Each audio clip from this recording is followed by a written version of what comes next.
ಕಾಯಕ ದಾಸೋಹದ ಬಗ್ಗೆ ವಚನಗಳನ್ನ ಬರೆದರು. ಆ ವಚನಗಳ ಮುಖಾಂತರ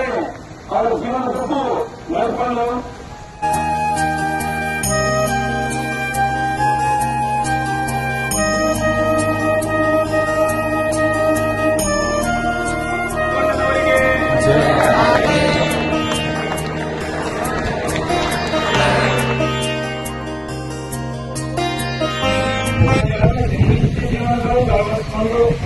ಅದೇ ರೀತಿ ವಚನಗಳಂದ್ರೆ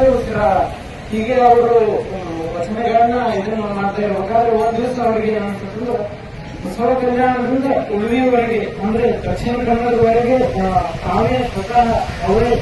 ತಮ್ಮ ಜೀವನದ ಪರ್ಯಂತ ಶ್ರಮ ಏನ್ ಮಾಡ್ತಾರೆ ಬಸವ ಕಲ್ಯಾಣ ಉಳಿಯುವವರೆಗೆ ಸೈಕಲ್ ಮೇಲೆ